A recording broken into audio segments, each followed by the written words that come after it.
this case in particular has activated a number of people who previously were not really that active in sort of this this gun issue. So these people, what do you say? What do we do about it? Well, I mean, did you see? If you saw some of those pictures of some of those marches, Yep. I mean, they were amazing. The one in San Francisco with the entire Golden Gate Bridge covered with people.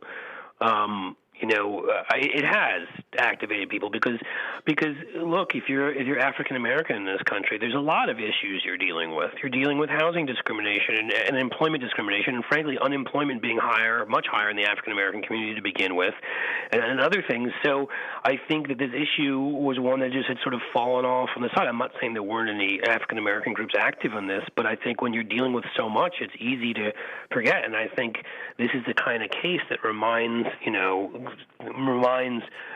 particularly African American civil rights organizations and really others of other racial groups and whatever that the kind of mercy you're at, that this is sort of in a way this is a reimposition of white supremacy is what this is. And I think what you do is such an excellent job, Cliff, of drawing this line.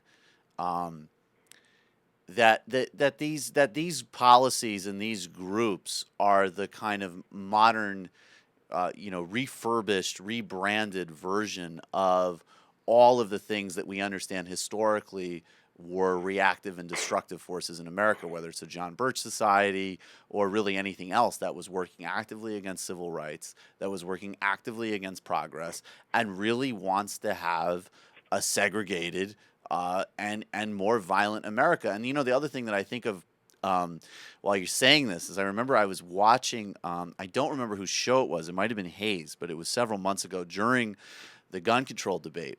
And Congressman Elijah Cummings from Maryland was on, and then there was some kind of gun apologist. I don't remember who.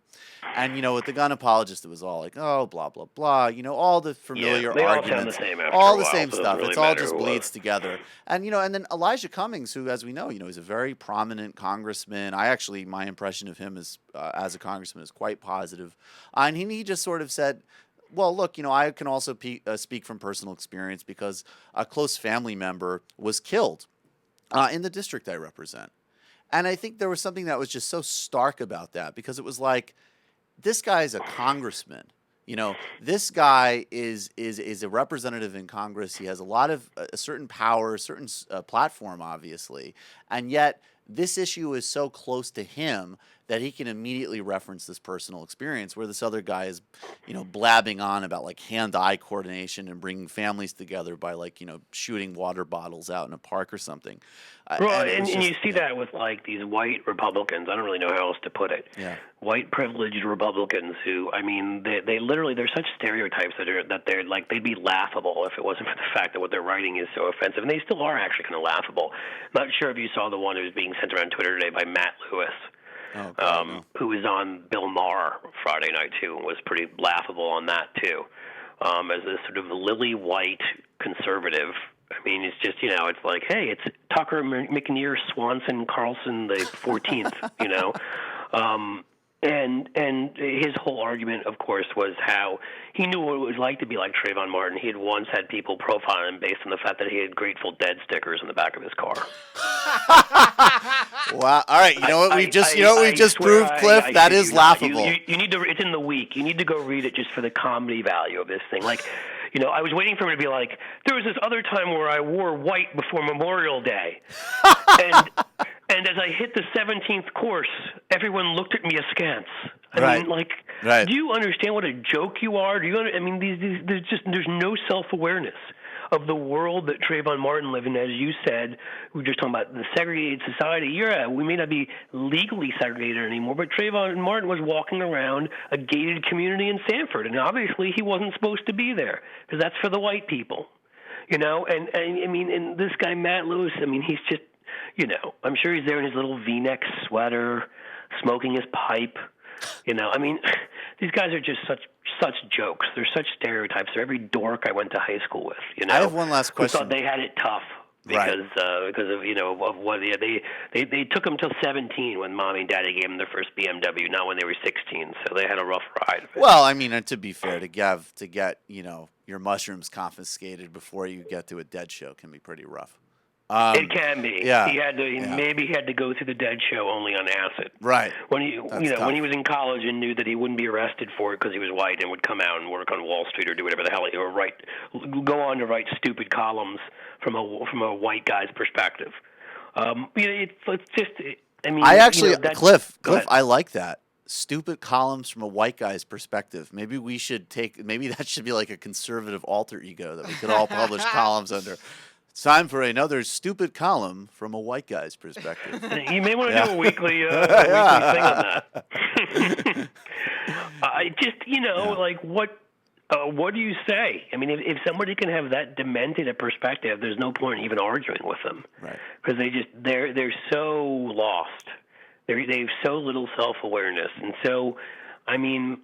Yeah, that's what you do. I mean, but to go back to what you asked earlier, Matt. I mean, with what we can do, there's a lot we can do. I mean, with this new activism, there was a lot of activism around Stand Your Ground after this case first came out, and then Newtown happened, and it doesn't mean that it wasn't that wasn't obviously very worthy. It's just some of the efforts shifted to background checks and other things which are just as necessary, obviously.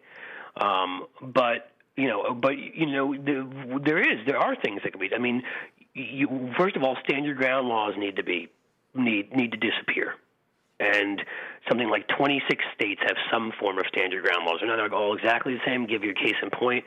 Where I am in Ohio, here there's a castle doctrine, which is not exactly the same thing, but in my house or my car, I can shoot anybody if I feel any fear. So if somebody walks up to my window to panhandle, for example, I can shoot them and say I was scared. I thought I saw something in his belt. Blew him away. My guess is I would get off on that, particularly if that person's African American. I'm sure I would get off for that. So 26 states have some form of these laws. These laws need to go.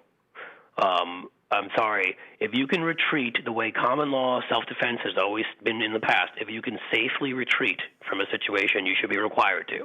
If you cannot, then you have the right to use deadly force if necessary in self-defense. That was the way this always worked in the past. It's worked pretty well for us. Right. That's one big thing you can do. Secondly, obviously, being active just in general and in watching what white majorities and Republican majorities are doing, not in just the U.S. House of Representatives, but what's going to be more vigilant. I think a lot of that's happened around the abortion debate anyhow, but what is going on everywhere from Texas to North Carolina, these other places where rights are being taken away from minorities, poor women right now, to get active in your state. There are plenty of groups, depending upon how it is you want to get active. Do you want to fight for voting rights? Do you want to fight to get rid of stand your ground laws? Do you want to fight to make sure women have equal rights? These are all hugely important issues. These are other ways that the legacy of this case can be that we said enough. I mean, look. The past 2 weeks. Look at, the Republican Party has reminded you, and the white guys in there particularly reminded you who they are. They won't even take up immigration in the House. They have assaulted women's rights in numerous states across the country. And now they've cheered hallelujah on Twitter and been happy when a guy got off for shooting an innocent black teenager. And they're also attempting to completely destroy the food stamp program. And I think what's so really vital and important about this, that I'm sure that people who listen to the show already are attuned to, is that these things are integrated. This is the policy agenda that pushes all of this stuff is part and parcel. It's the same thing. It's the same agenda. It's the same mindset. And like you're saying, conversely, working and kind of responding to it is also integrated and speaking to the same themes and the same things. I mean, yeah, this is a moment right now. I mean, because look at some of the marches. There have been by Hispanic groups because of an activism around immigration. Look at what went on in Texas with the huge gathering around the State House as they assaulted women's basic fundamental rights to control their own health.